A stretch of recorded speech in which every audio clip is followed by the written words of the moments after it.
इस वीडियो में हम लोग जानेंगे आर्टिकल 205 के बारे में। ये आर्टिकल बताता है सप्लीमेंट्री, एडिशनल या एक्सेस ग्रांट के बारे में। सरकार को सप्लीमेंट्री ग्रांट कब मिल सकता है, एडिशनल ग्रांट कब मिल सकता है या एक्सेस ग्रांट कब मिल सकता है। ठीक है, मान लेते हैं कि सरकार जो आर्टिकल 204 के अनुसार जो अप्रोप्रिएशन बिल लाई थी, जो विधायिका के द्वारा मंजूर किया गया था, विधायक लोगों के द्वारा मंजूर किया गया था, वो पैसा कम पड़ गया।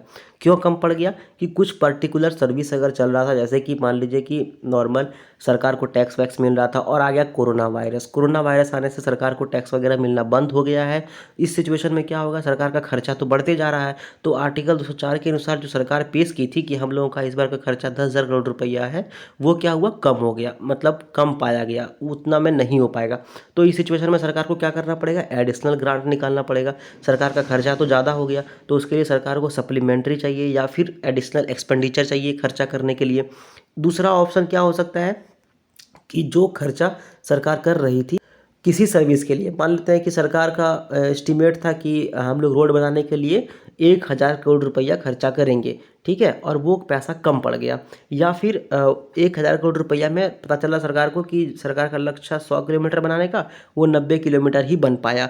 तो उस सिचुएशन में क्या हो सकता है, सरकार क्या करेगी, जो लेजिस्लेचर है सरकार का, जो विधायिका है, उसमें एक नया एस्टिमेटेड अमाउंट ला के रखेगी कि देखिए इस बार का हम लोगों का जो बिल था वो गड़बड़ हो गया। हम लोग चाह रहे थे 100 किलोमीटर रोड बनाने का 1,000 करोड़ में, बट वो नहीं हो पा रहा है, तो इसलिए हम लोगों को ज़्यादा पैसा चाहिए। और इस सिचुएशन में क्या करना पड़ेगा कि जो भी सरकार का खर्चा होगा या जो भी सरकार को लगे कि हाँ इतना पैसा हम लोगों को निकालना है कंसोलिडेटेड फंड से, तो उसके लिए सरकार क्या करेगी, लेजिस्लेटिव असेंबली में विधायिका में अपना एक बिल या फिर अपना प्रस्तुति देगी, अपना स्टेटमेंट देगी, जैसे बैंक स्टेटमेंट देता है वैसे अपना एक स्टेटमेंट लेकर के देगी और फिर बोलेगी कि हाँ हम लोगों को थोड़ा सा ज़्यादा पैसा चाहिए और आप लोग प्लीज़ इसको अप्रूव करो। ठीक है, फिर क्या होता है उसके बाद जब चर्चा होगा विधायिका में, तो हमेशा आर्टिकल 202 जिसमें कि बताया गया है कि सरकार क्या क्या चीज़ कंसोलिडेटेड फंड से निकाल सकती है, जैसे कि हाई कोर्ट के सैलरी, हाई कोर्ट के जजों का सैलरी, या फिर speaker, deputy speaker, chairman, deputy chairman लोगों का सैलरी।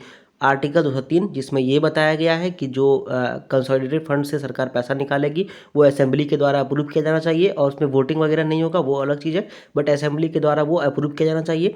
आर्टिकल 204 जिसमें सरकार अप्रोप्रिएशन बिल लाती है और ये मंजूरी लगाती है कि हाँ असेंबली के द्वारा जो भी पैसा अप्रूव है वही खर्चा हम लोग करेंगे। तो इन सब चीज़ों का मद्देनज़र रखते हुए ये एक तरह से डिबेट होना चाहिए, या फिर ये जब भी पैसा सरकार को मिलना चाहिए इस आर्टिकल के अनुसार, मतलब आर्टिकल 205 के अनुसार, कि एक्सेस ग्रांट मिले या नहीं मिले, वो हमेशा आर्टिकल 202, 203, 204 को मद्देनज़र रखते हुए, उन लोगों को दिमाग में रखते हुए इस विषय पर फैसला लिया जाना चाहिए। और अगर सबको लगे कि हाँ सरकार को ये एक्सेप्शनल ग्रांट जो चाहिए या एडिशनल ग्रांट जो चाहिए वो सच है, वो सच में, मतलब इस बार कोरोना वायरस आ गया था जिससे कि सरकार का बैलेंस शीट थोड़ा गड़बड़ा गया था, ये बात सच है, तो इस बार सप्लीमेंट्री ग्रांट सरकार को मिलना चाहिए या फिर एडिशनल ग्रांट सरकार को मिलना चाहिए या एक्सेस ग्रांट सरकार को मिलना चाहिए। तो आर्टिकल 203, 202, 204 को मद्देनज़र रखते हुए आर्टिकल 205 को अप्रूव किया जाएगा। ठीक है, तो आर्टिकल 205 यही हम लोगों को बताता है।